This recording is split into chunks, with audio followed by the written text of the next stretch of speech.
दीनापुर नाम का खूबसूरत गांव एक छोटी सी नदी के किनारे था। वहाँ शोभित नाम का एक लड़का अपनी माँ सरस्वती के साथ रहता था। जब वह छोटा था तभी उसके पिता की मृत्यु हो गई थी। आजा बेटा, नाश्ता कर ले और फिर स्कूल जा, देर हो रही है, मुझे भी कुछ करना है। ऐसे नहीं माँ, मैं ऐसे नहीं खाऊंगा। मुझे ये रूखी रोटी अच्छी नहीं लगती। मैं तो दूध के साथ खाऊंगा, मुझे दूध भी चाहिए। बेटा, वह हमारे यहाँ नहीं है। अच्छा रुक, अभी पड़ोस में बंसी के यहाँ जाकर देखती हूँ, उसके यहाँ दूध होता है। वह पड़ोस के बंशीधर के यहाँ जाती है और कहती है, भैया बंसी, मेरे शोभित को दूध के बिना खाना अच्छा नहीं लगता है, मुझे 1 गिलास दूध रोज दे दिया करो। इसके बदले में तुम्हें हमारा काम भी करना होगा। मुन्ने की माँ बीमार रहती है और हम बर्तन धोने के लिए एक भाई की तलाश कर रहे हैं। तो ऐसा करो, तुम दोपहर को मेरे बर्तन धो दिया करना और उसके बदले में मैं तुम्हें दूध और कुछ रुपए भी दूंगा। ठीक है भैया। इसी तरह गांव में सबका एक दूसरे से कनेक्शन जुड़ा होता है।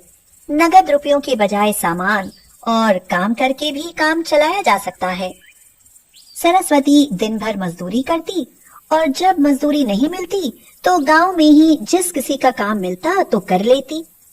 शोभित को वह अच्छे अच्छे कपड़े पहनाती, अच्छा खाना खिलाती और स्कूल में पढ़ाती थी। तुम कितनी कमजोर हो गई हो माँ। जब मैं बड़ा हो जाऊंगा तब मैं तुम्हें कुछ भी काम नहीं करने दूंगा।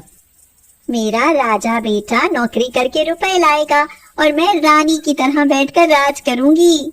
अच्छा माँ, मुझे एक अच्छी सी कहानी सुनाओ। फिर वह उसको अच्छी अच्छी कहानियां सुनाती थी। शोभित आराम से सो जाता था।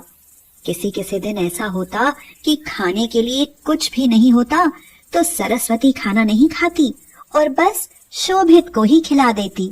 माँ, आप मेरे साथ खाना खाओ। बेटा, मेरे पेट में दर्द हो रहा है, मैं खाऊंगी ना तो बीमार हो जाऊंगी। शायद बदहजमी हो गई है, खाने से तो और भी तकलीफ बढ़ जाएगी। वह पानी लेने के लिए जाती है। शोभित अपने लिए दाल परोसने के लिए भगोने का ढक्कन खोलता है तो चौंक पड़ता है। अरे, ये तो बिल्कुल खाली है। अब समझा, माँ के लिए कुछ रह ही नहीं गया है। जो कुछ था उसने मुझे खिला दिया और अपने लिए बहाना बना रही है ताकि मुझे पता न चले और मैं आराम से खा लूं। उसकी आंखों में आंसू भर आते हैं। इन मुसीबतों के साथ शोभित बड़ा होता जाता है। उसकी शहर में नौकरी लग जाती है और वह अधिकारी बनता है। उसके बाद उसकी शादी हो जाती है। सरस्वती भी शहर में आकर कुछ दिन रहती है। बहू सीमा उसका जीना हराम कर देती है।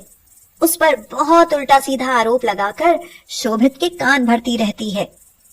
मैं माँ जी को कितना समझाती रहती हूँ कि अच्छे कपड़े पहना करो, थोड़ा अच्छा रख रखाव रखा करो। आखिर आप एक अधिकारी हैं। आपसे मिलने वाले लोग आते हैं तो इन्हें देखकर कहते हैं कि आपने एक नौकरानी रखी हुई है। ये हमारी जानबूझकर बदनामी कराती है। हाँ, तुम ठीक कह रही हो। हमारा स्टैंडर्ड है और ये उसको गिराने में लगी हुई हैं। इससे तो अच्छा है कि ये गांव में जाकर रहे। माँ, आप गांव में रहो, मैं आपका खर्चा भेज दिया करूँगा। बेटा, अगर मेरे रहने से तुम्हारी बदनामी होती है तो मैं गांव में रह लूंगी। मैं तुम्हारा खर्चा लेकर क्या करूंगी? जब तक मेरे हाथ पैर चलते हैं मैं कमा लिया करूंगी। सरस्वती चली जाती है। अचानक एक दिन शोभित बीमार होता है। वह अपना चेकअप कराता है तो उसके पैरों के नीचे से जमीन खिसक जाती है। सीमा, मेरे दोनों गुर्दे खराब हैं। अब मेरी जिंदगी का अंत समय आ गया है। डॉक्टर ने कहा है अगर तुरंत गुर्दा नहीं बदला गया तो मेरी मौत भी हो सकती है। वह पूरी कोशिश करता है, रिश्तेदार, दोस्त, परिचित सबसे कहता है, लेकिन उसे गुर्दा कहीं नहीं मिलता, ना ही कोई दान करता मिलता है। अचानक एक दिन एक गुमनाम दान करता उसको अपना गुर्दा दान कर देता है, जिससे उसका ऑपरेशन होता है। 15 दिन अस्पताल रहने के बाद शोभित ठीक होकर अपने घर पर आ जाता है। उसकी पत्नी सीमा उससे कहती है, देख लिया तुमने अपनी माँ का प्यार। दुनिया जहान के लोग आकर तुमको देख गए, लेकिन तुम्हारी माँ तुमको देखने तक नहीं आई। हाँ। शोभित अब अपनी माँ से बहुत नफरत करने लगा था। वह उसको कभी गांव में देखने नहीं जाता था।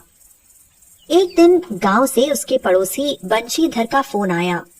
हेलो शोभित, तुम्हारे घर से बदबू आ रही है, मकान बंद है, यहाँ आकर देखो।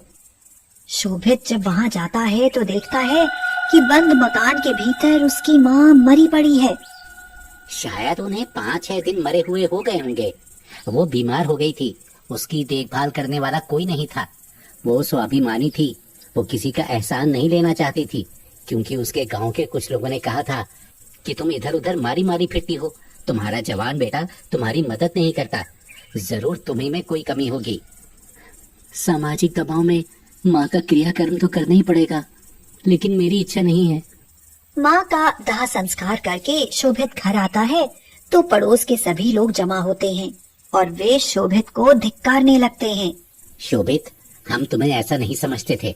तुम्हारी खातिर चाची ने पूरी जिंदगी मजदूरी की और अपने शरीर का, खान पान का कभी कोई ध्यान नहीं रखा। तुम सब भूल गए? कौन इतना करता है? तुम्हारी पत्नी ने उन्हें शहर से लड़ झगड़ कर भगा दिया, और कोई माँ होती तो तुमको देखने तक नहीं जाती, लेकिन उन्होंने तो अपना गुर्दा तक तुम्हें दे दिया। यह बात सुनकर शोभित को जैसे करंट लगा।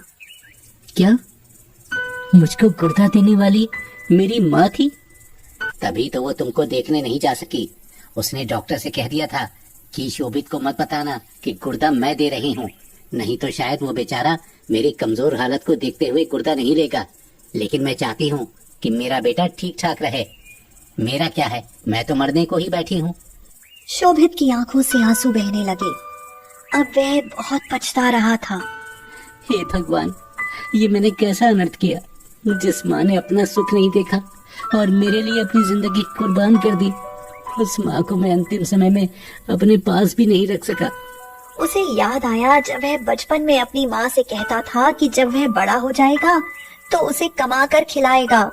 तो माँ कहती थी कि उसकी नौकरी लग जाएगी तो वो रानी बनकर राज करेगी। अब शोभित बहुत पछता रहा था। वह जोर जोर से रो रहा था। माँ, मैंने तुम्हारे साथ बहुत गलत किया।